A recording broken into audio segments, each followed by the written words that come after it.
Right, good evening, everybody. Here we are again. I've got a really cracking interviewee tonight.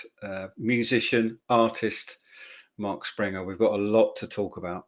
Before I get to that, of course, I need to give you some updates about things that are coming your way and things that are happening. Of course, um, this is part of the Flux Review. It's a magazine, art magazine, edition 11. Edition 12 is being currently worked on, so that won't be long before that's hitting your favourite magazine shop.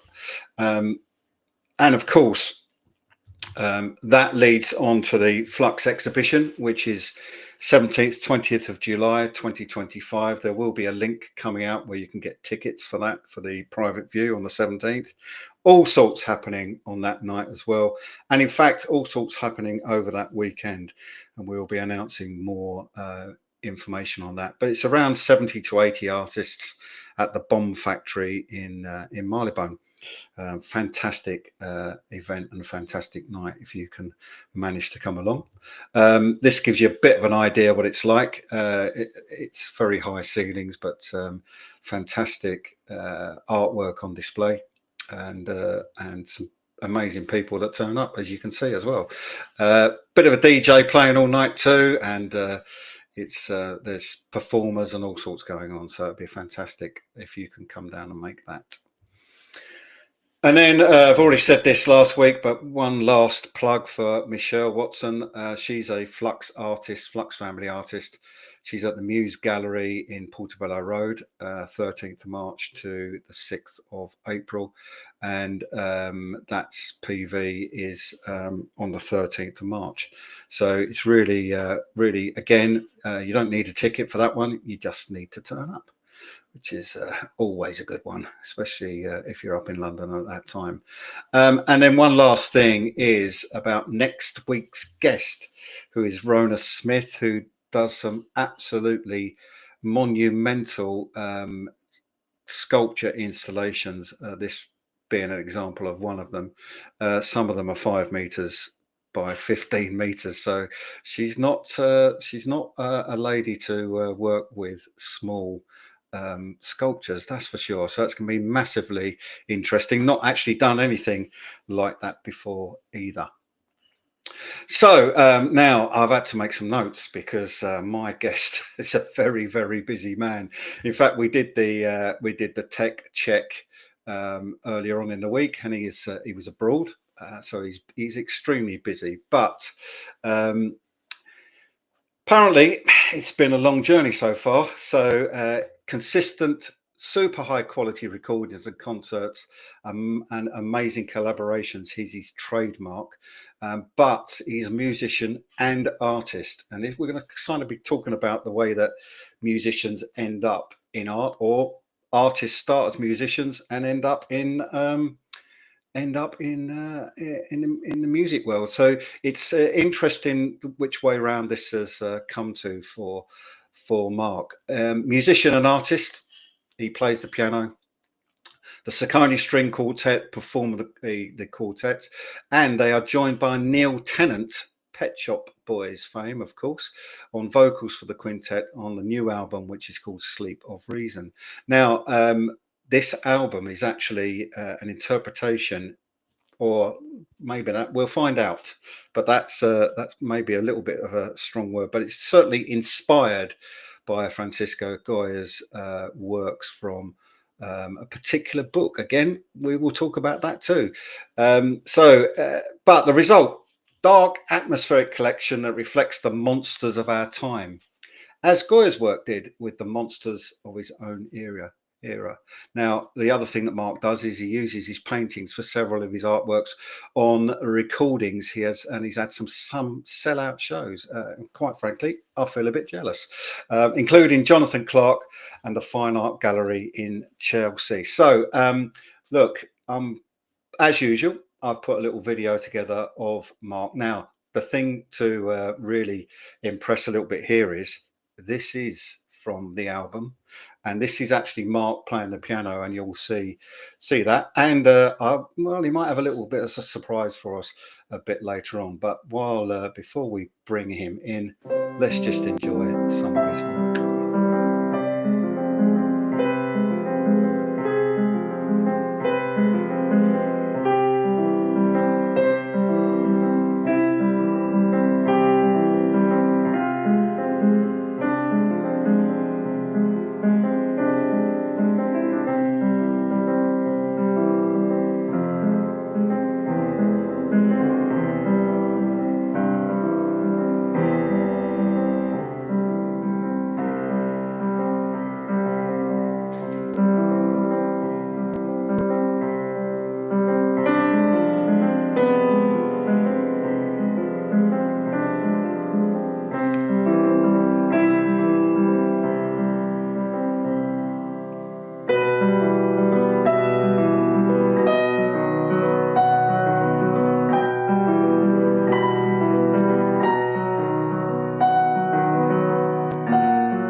There you go. Told you. We've got a lot to talk about, so we better get started. Hello, Mark. Hi, nice to meet you, Gary. And you too. Now, it's quite difficult to know where to begin. However, best place is often always right at the beginning. So, talk to me about where you grew up, where you came from, and really clearly piano started you off. So let's Yeah, get to that first of all before we discuss what these works are about.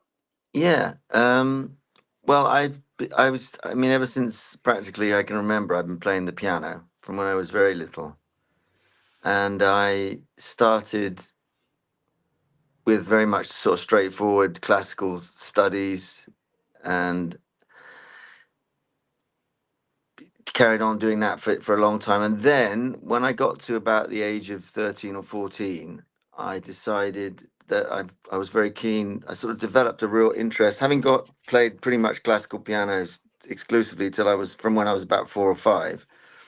When I got to about 12 or 13, I suddenly sort of, well, didn't suddenly, but I developed a real interest long before anybody else, I think, at the school I went to, an interest in jazz.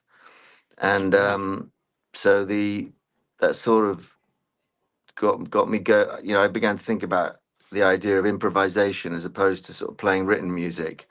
The idea that you could sit down. I mean, it was someone. I think it was Oscar Peterson. I just went to a concert and I just started listening to him. In a way, he's quite a traditional sort of player, but he's so phenomenally powerful and expressive in his playing that it inspired me. You know, and I was just thinking, how can anyone sit down at a piano and just free flow with it, you know, in that yeah, way? yeah. So it was massively inspiring, and although, you know, like I say, it was quite conventional, but then I got into all different styles of jazz and started listening and exploring.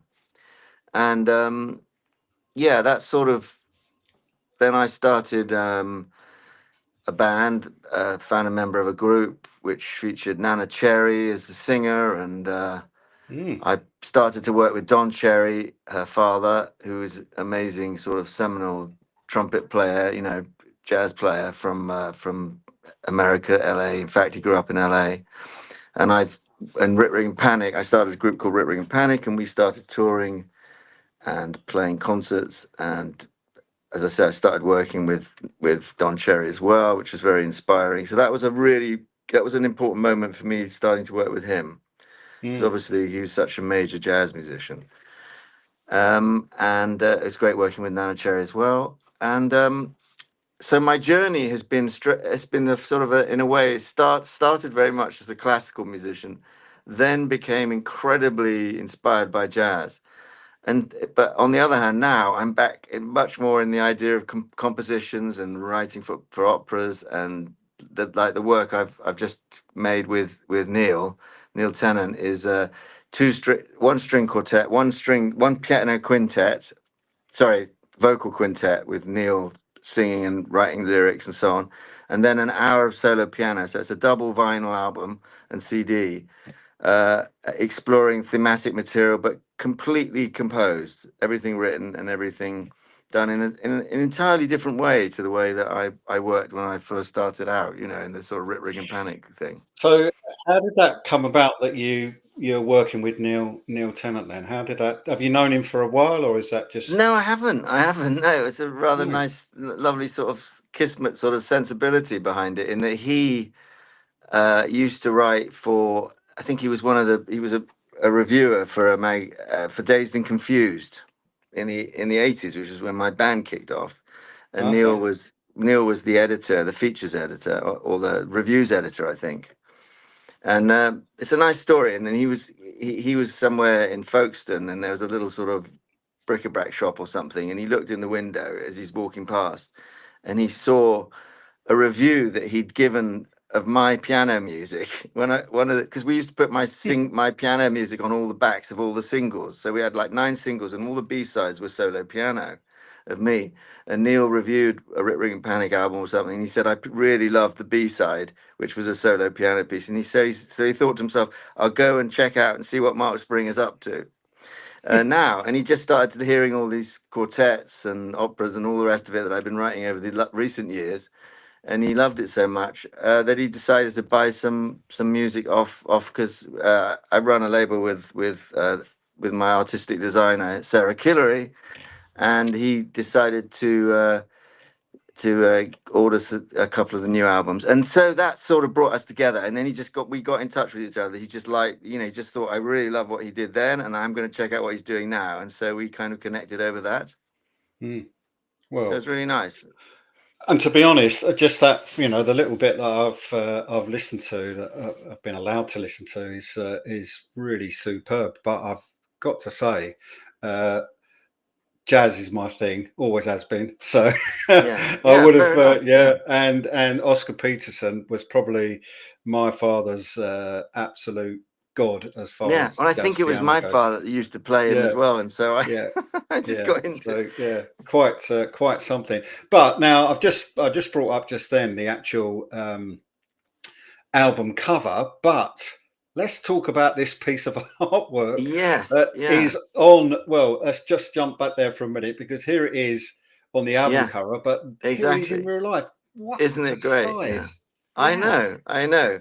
Well, that man is called Bruno Hellenbosch, and he's a fabulous artist who lives and works in Brussels, and which is where the label who we're working with, called Sub Rosa, they're the label releasing this album, right. and they put us in touch with this guy, put me in touch with him, and those are woodcuts, literally woodcuts, and he had about seven, and he was inspired to do all these kind of his interpretative giant woodcuts of the original etchings of Goya's from Los Caprichos, which is this book of etchings. Yes, And that exactly. Yeah, etching, exactly, that etching became the cover, yeah.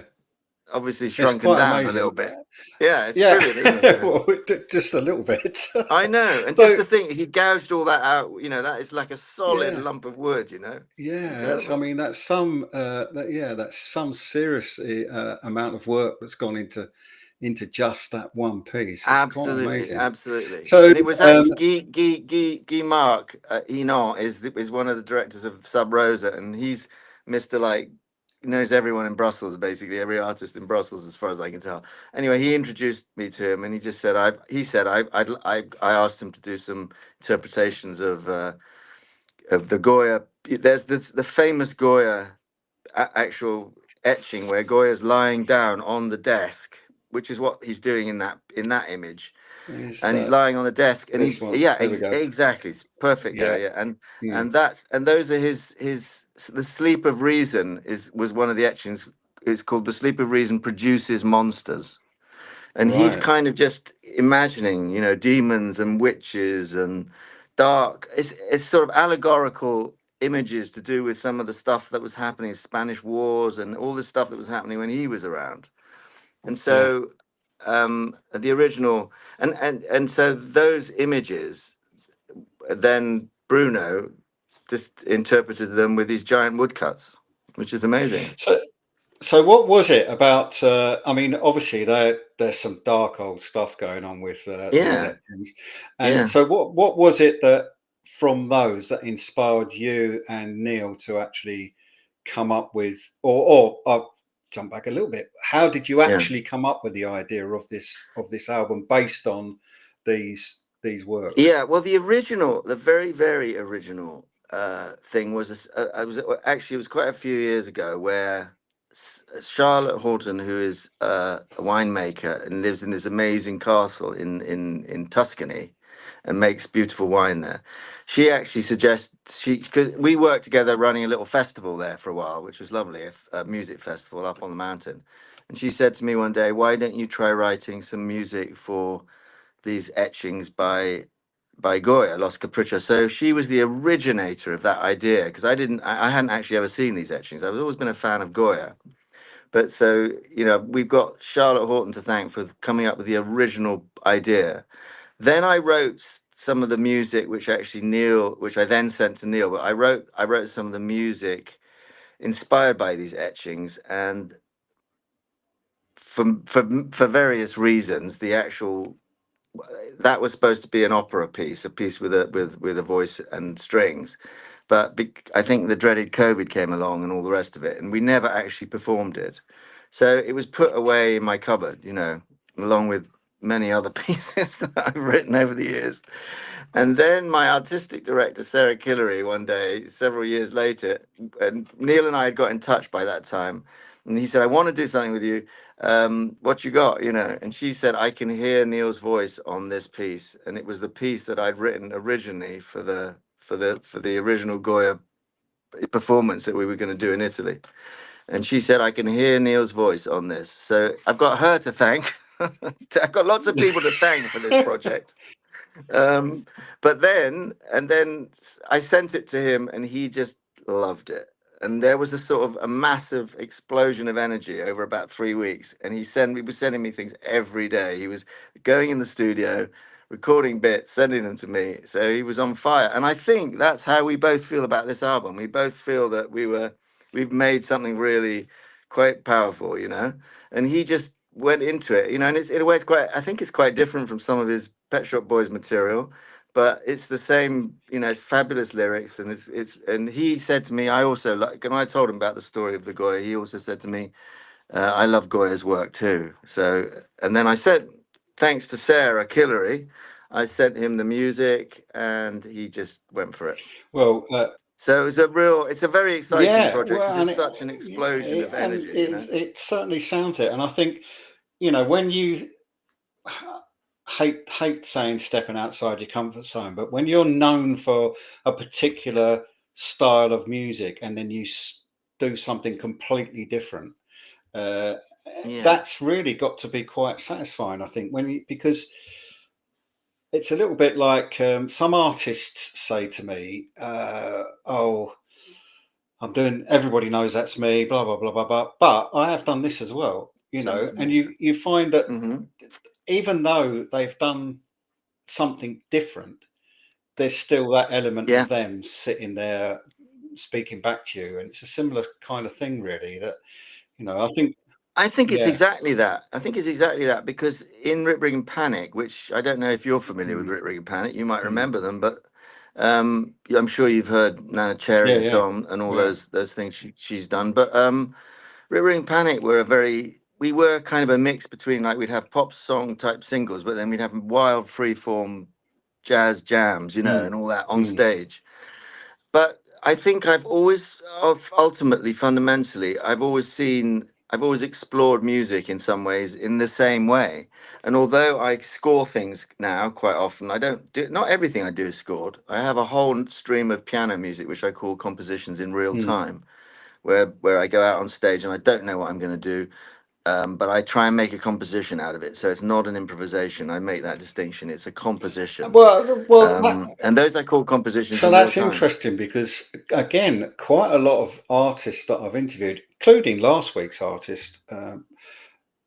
said that they pick the paintbrush up and they actually have no idea what they're going to paint until they start painting, which is almost what you've just said, but Yeah. from a music point of view, which is, I think that's Yeah, really I cool think because so. that's you then, your creative side is coming out, gives you the opportunity to, you know, well, and also, Well, when you sit down yeah, at a piano at home and you sit down and you mm, play, I make a distinction between composition and improvisation because I've done so much composition over the last few years, and I feel that I've got to a point where I can sit down and I can actually compose a mm. piece, and thematically and however all the elements that would go into me sitting down and writing it down on paper are the same elements that go into what I call my compositions in real time.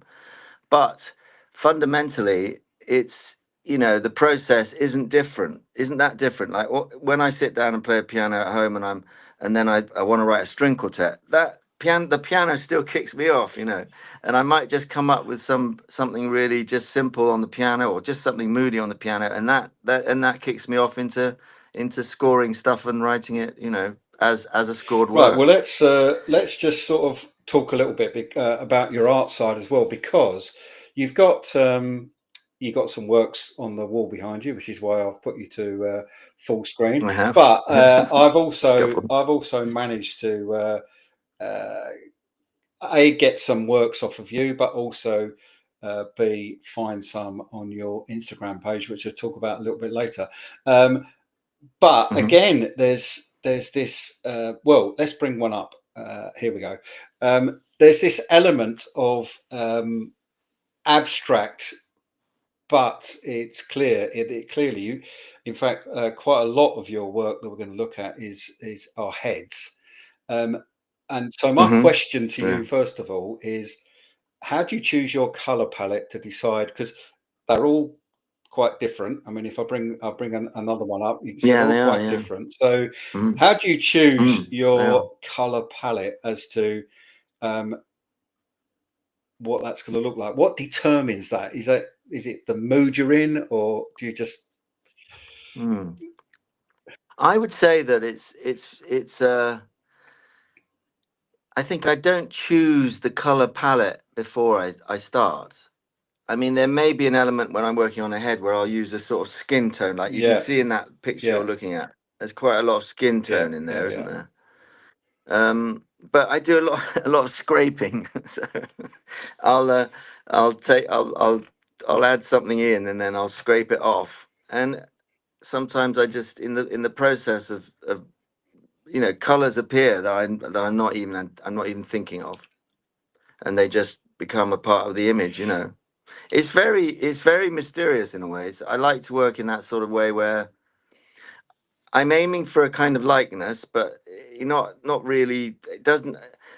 I used to try and make the likeness a real likeness. So like, what the head that I painted would look like the person I was painting, generally me, if I was doing self-portraits. But once I decided that I no longer needed to make the image look like the image, like the thing it was that I was painting, that completely liberated me. So I started to see it just as shapes and moods rather than as it needed to look like the person. And once I'd liberated myself from that, there was a kind of complete freedom to do, to just see what I came up with. Well, If that yeah, makes it sense. is, and it's what's quite interesting. And what is quite interesting about it is that so I had an artist on last year who psychology was her thing, and then art, etc. And she Hmm. paints faces, and the face becomes more 3D as you walk away from it. Quite fabulous work, Hmm. actually, quite amazing. Oh, great. But her thing was, at what point is a face no longer recognizable as a face? So if we just go to uh, this first one again, or any of the Yeah. others that follow it, it's like these, Hmm. Hmm. instantly you know it's a face. Yeah, you do. Yeah. But Yeah. so I mean, and she did something where she took a child's mask and took the plastic off of that mask, filled it with Hmm. ice that had a blue tint to it, put it in the freezer, put it water, Right. and then Right. basically Hmm. took pictures of it melting until she could work out, okay, I can know it's no longer a face now at this point. So it's quite Yeah. interesting because if you look at, It's similar in a yeah, way well, if you look at, as an yeah, idea. so now we spoke about this one, and I know, Yes. yeah, I know you said you've thrown this one away, and I had to laugh because I I did, have. Yeah. I did say Three that heads. the other week Three that in I did one. have somebody say, "Oh, what? Oh, so glad you bought that one. I was going to throw it away," which is the worst possible thing you could say to Yeah. a buyer. Um, Yes, it is, but isn't isn't it? it interesting how? I mean, I did say at some point earlier that you've created your artwork for your own albums, of which, talking of heads, this is one. So Mm. um, Yeah, that's a whole series of heads, which became a giant yeah, painting of about 50 little yes, heads. which is from your cover, which is Army of Lovers, which is the uh, Yes. um, opera Opera. album that you've done. Yeah. Yeah. So again, I'm assuming this is something you must have had a bit of an idea of what you were going to do. You couldn't have just surely just Mm. started painting and thinking, well, I'm going to do couple of hundred heads on this picture. You mean painting? You mean painting as literally starting paint, or do you mean painting the little heads for this particular this opera particular thing? picture, you must have thought, you know what, I'm going to divide it up, and it's going to be, a lot of heads across it, which. Well, I suppose the idea is that it's an army. The opera's called Army of Mm. Lovers, and I had loads of these little heads about the place, and so by putting them all together, you get an Yeah, army. It was as simple as yeah, that, really. I mean, it's not literally an army, no, but it's the idea of it being an yeah, army. I like that idea that you've actually. This is what I Yeah, mean when you've got a brain that thinks a little bit laterally, then this is yeah. the kind of work that actually. But I have to plug my artistic director, because she no doubt was as inspiring about the whole idea of putting all the heads together. I mean, she does come up with a lot of the, like her idea of hearing Neil's voice on my string quartet. So we'll have to give her a plug. She should be in this interview, really. In fact, you met her earlier, I Well, think, I did, Gary, because didn't so you? hold on a minute. I've got everything going completely Yeah. weird at the moment for some reason. Decided that's what I need to be. Yes, I did when we were trying to get everything to Yeah, get going. yeah. Well, she's a key component, because she set up the Exit label, which is the record label that produces quite a lot of the things that I write.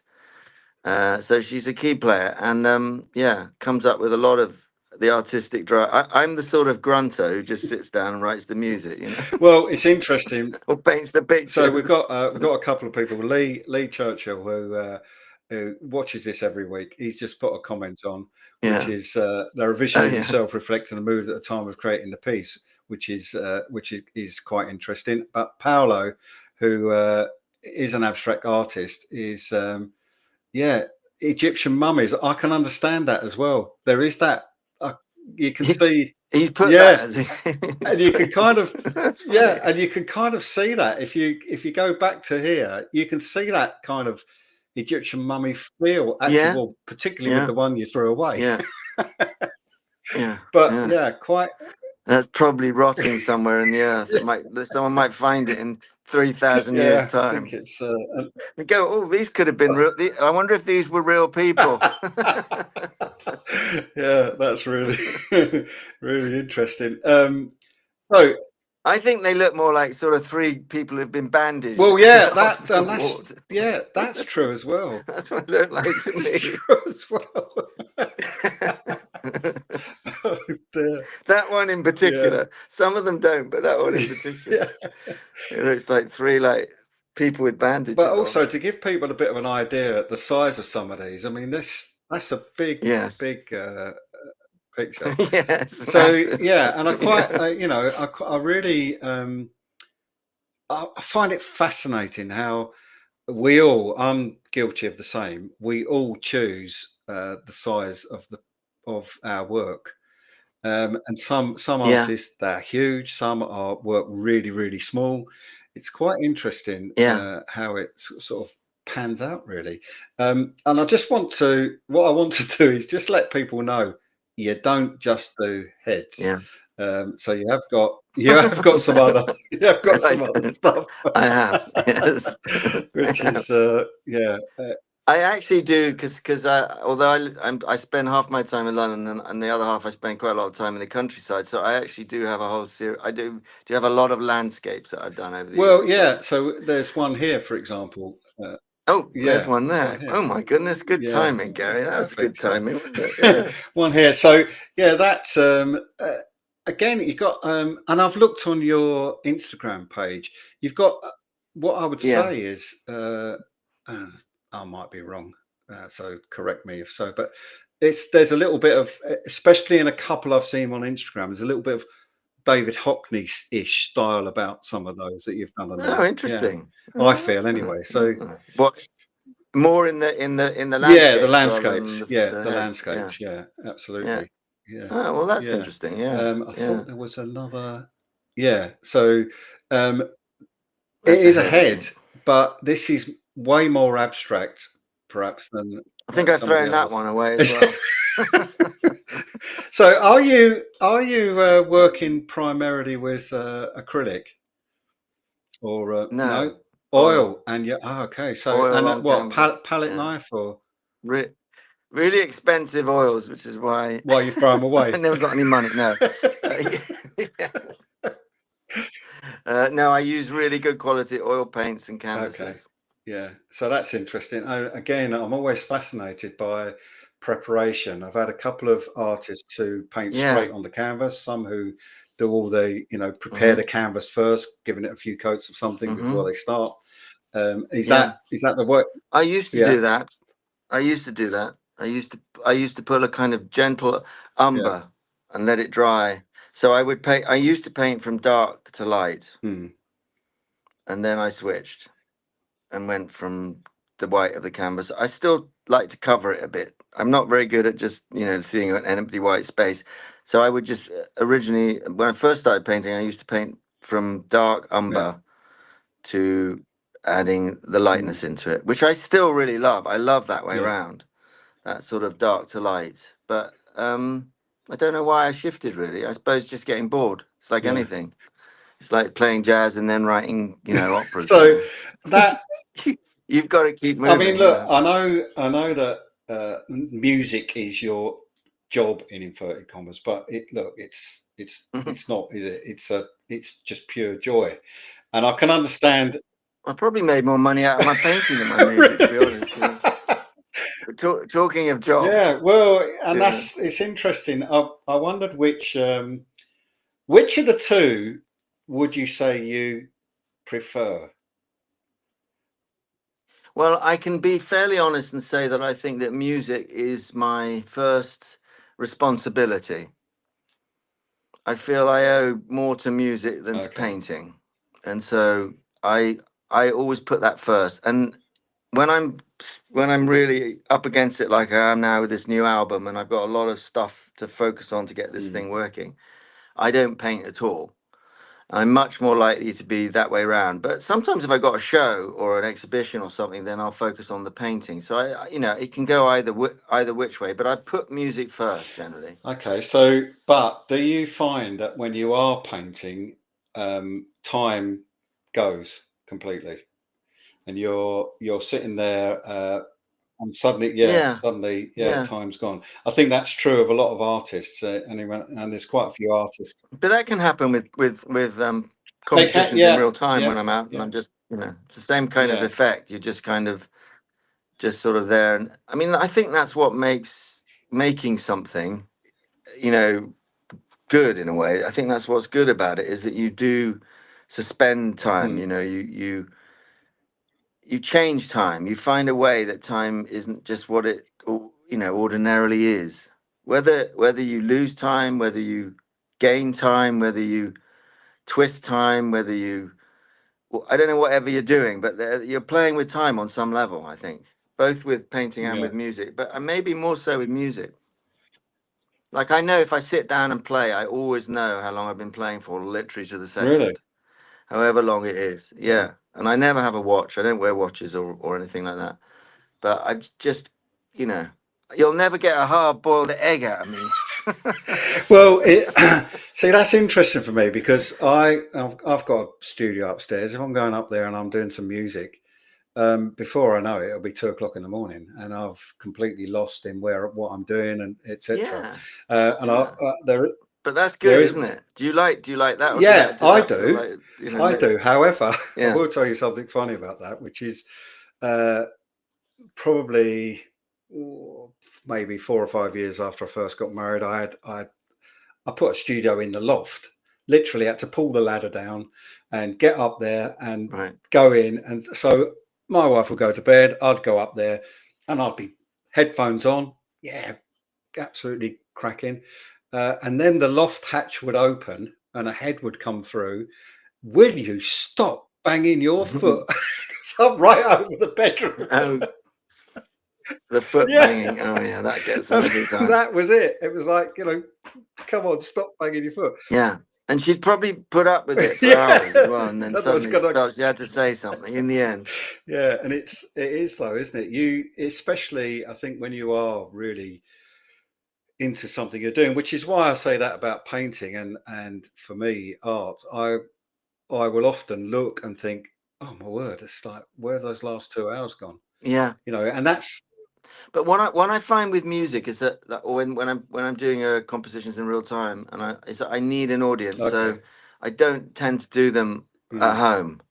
I'm much more likely to focus. Like I've got a commission to record the Chopin Nocturnes, so I'm much more likely to focus on actually playing other people's music when I'm at home than I am doing my own compositions in real time, which I love doing with an audience, mm. but I can't really do it without one, you know. So you did send me a picture of the shot of the studio where you recorded this album as well, and I Right, see right, it's a yeah. Steinway piano sitting there as well, which, to be honest, I know, and look at all those beautiful yeah, microphones. I'm very keen on the whole production yeah, side as well. I love getting yeah. into, how And to make well, the and thing sound again, I good, can understand that because that's you want the best. You want the best sound for what you're creating. I've never I really never been do. lucky I enough to really play do. a Steinway, to be honest, but I can see, especially the way you've got the mic set up there as well. How you've not Yeah. just put one inside the lid. You've actually you've got them all around to pick up all the ambient sound as well. Which Yeah, absolutely, absolutely. And then I'll go in the studio as well and listen and lose a microphone or add a microphone. I'm really into the whole process. I'm not to the point, where, of complete, I mean, obviously not as much actually in some ways more than the engineers, because they don't always, in fact, the guy who owns that studio, one of the reasons I like about that studio, I recorded there about 3 or 4 times in Brussels. It's called, can't remember the name of it now, but anyway, it's called Dada Studios. It's a really great studio, and that guy who owns the studio is also the main engineer for things like my mm, stuff. Has the best microphones. He's a microphone fanatic. He has like every beautiful microphone that you've ever. And what he often tends to do is he puts everything. Gets all his microphones out and puts them all around the piano. And I end up getting rid of most of them. And then in the end, I've got like 3 or 4 microphones and maybe one ambient mic, and I'm happy. And I've got rid of most. So he's always a bit sad when I come along, because tell him, no, I don't want all those ribbon mics and the Dada mics. I'm like, I start off like that and then I eliminate. So mm.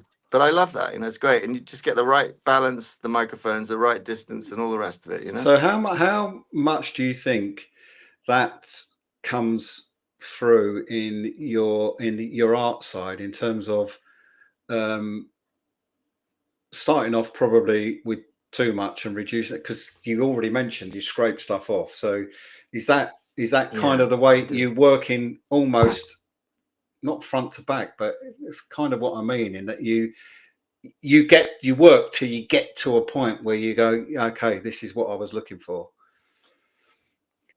I would say that the connection, if there is one in that regard, is to do with taking things away. Right. I think Yeah. that, like, I'll create some type of an image on the Mm, canvas.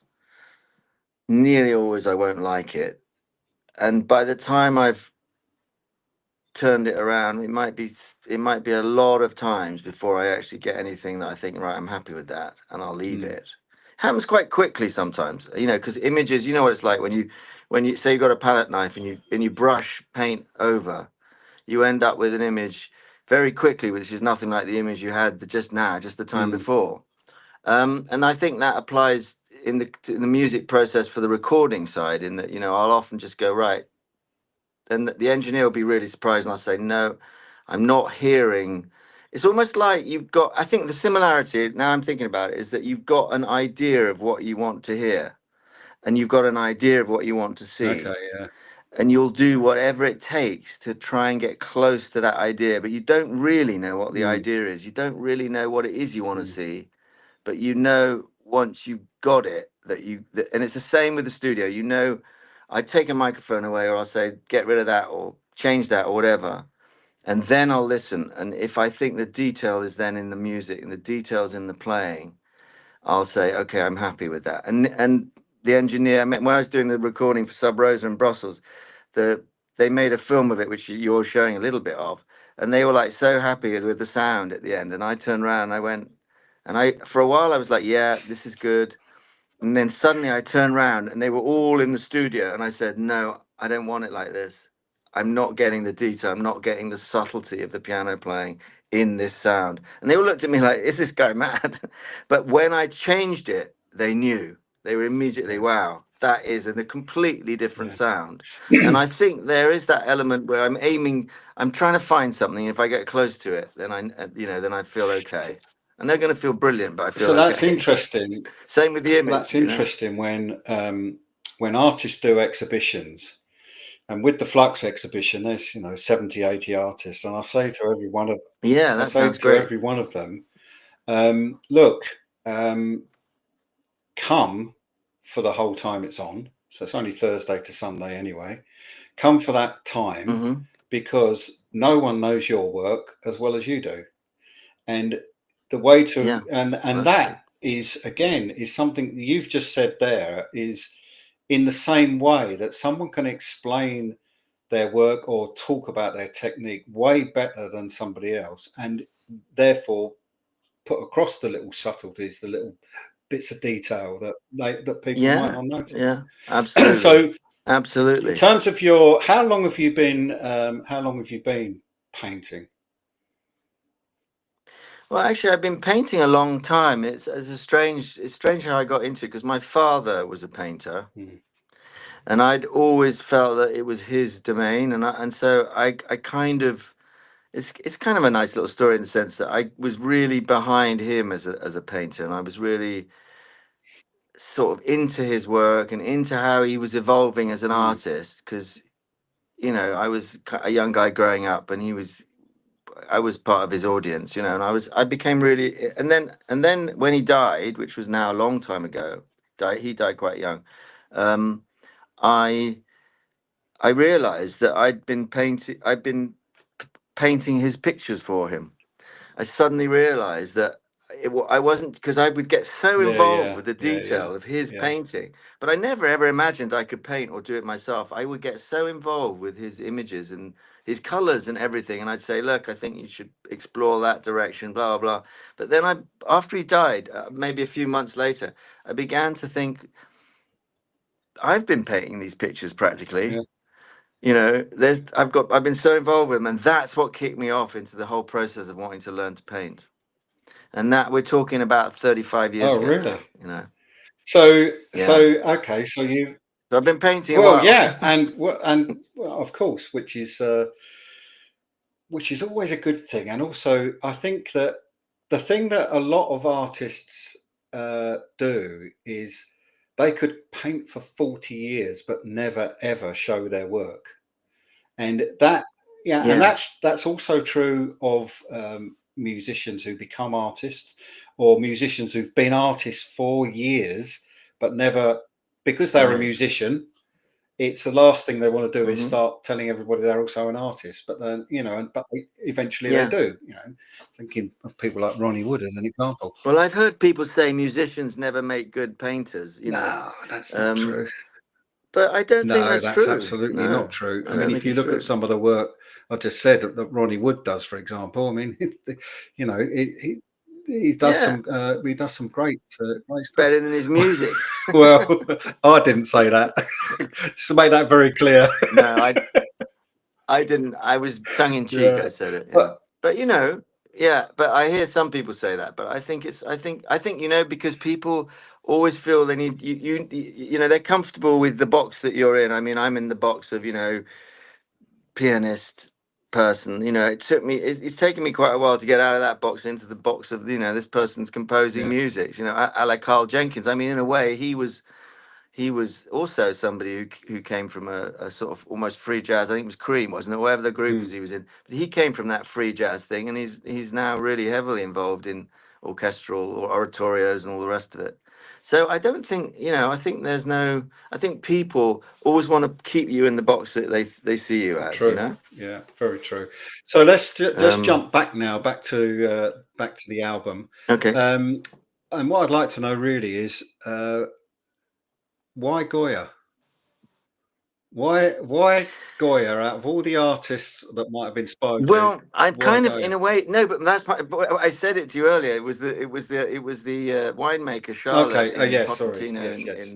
who actually came up with the Yes. idea. Sorry. Jump back to that. I Yeah. mean, Neil loved Goya, and when I mentioned it to him, he said that sounds great. But I didn't come up with the original concept of writing an oratorio or whatever based around Goya's etchings. So would that lead you on to anybody else, any other artist that might have inspired you that could, or now you've done it this time, that's it, we'll move on to something else?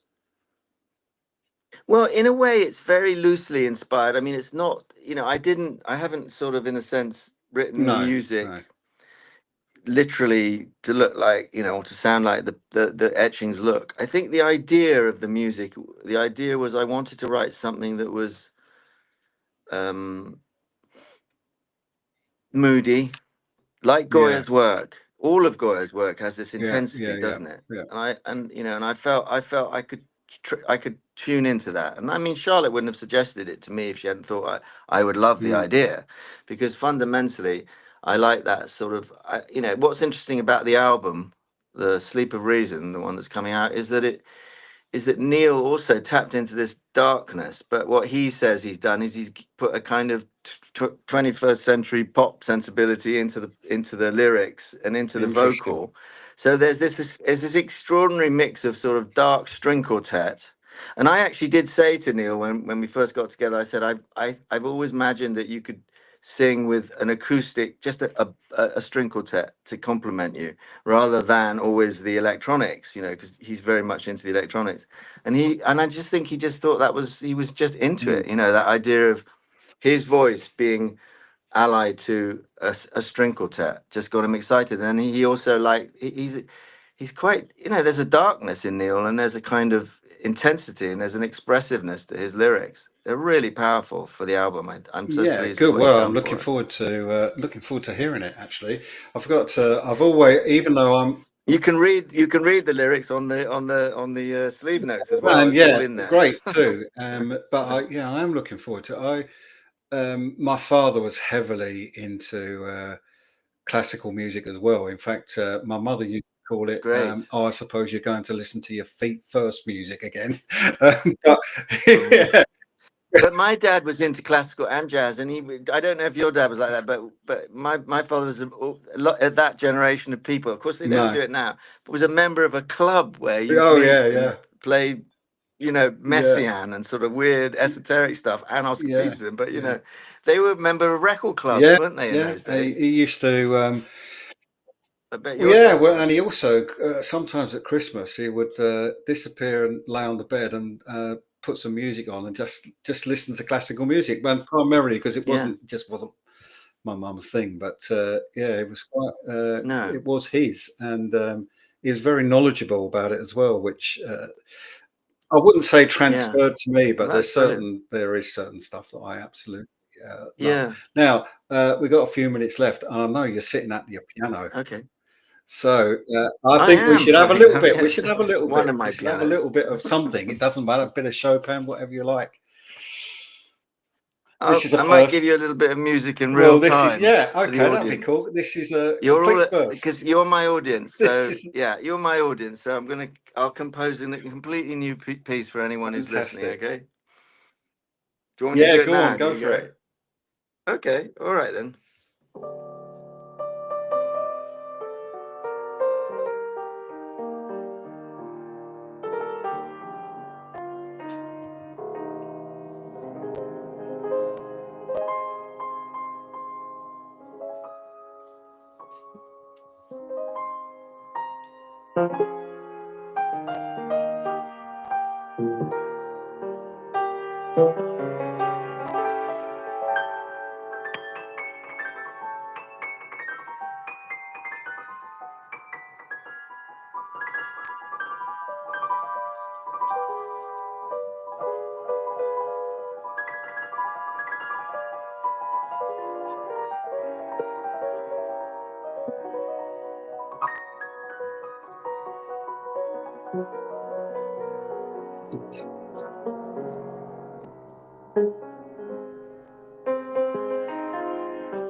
This up. That's quite amazing, actually.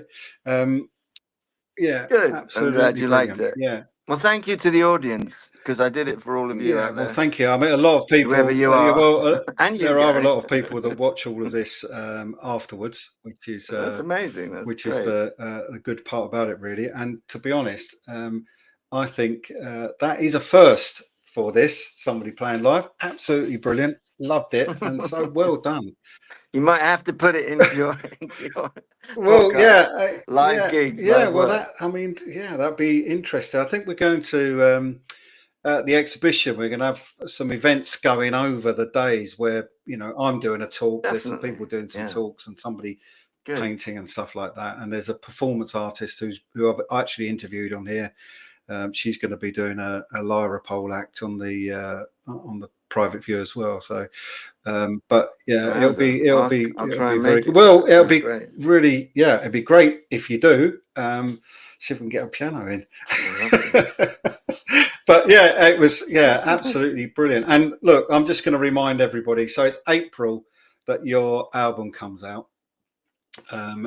Yeah, April the 25th is the official there you release go. date. And so what I will do That's the one. again, when I do some of these nearer to the time, I'll remind everybody about this one as well, so that everybody's clear about it.